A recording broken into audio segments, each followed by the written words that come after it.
I was 7 or 8 years old, and the song I Kissed a Girl by Katy Perry had just come out. And I remember distinctively this memory I have of my mother looking at me and saying, "Oh, that's so gross. Like, you would never kiss a girl, right?" And this memory stuck with me for years. Fast forward, decades later, I'm sitting with this memory.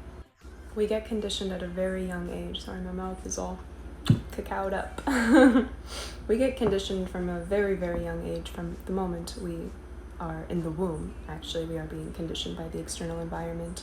So everything your mother and your father believes comes into your DNA and your cells, and therefore it continues up until you are 8, 9 years old, and there you have your conditioned belief system, like a sponge you received from others.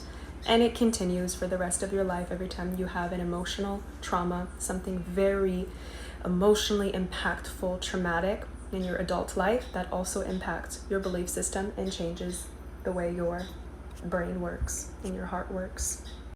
And so with that, I wanted to share that because for those who have been following me for many, many years as a content creator, a channeler of my personal storytelling of my life and my life journey, I came out for the first time as bi, as a queer person, back in 2019, I think it was.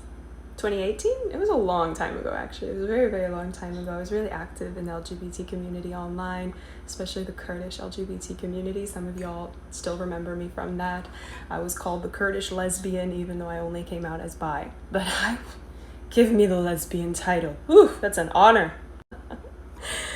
Anyways, I'm not just coming out and making these videos out of nowhere.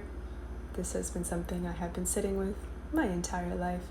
And there's no shame to say that you love everyone, because you're a human who understands that love is love, and it's really not that complicated. Anyways, ask me any questions you have. Love you, bye.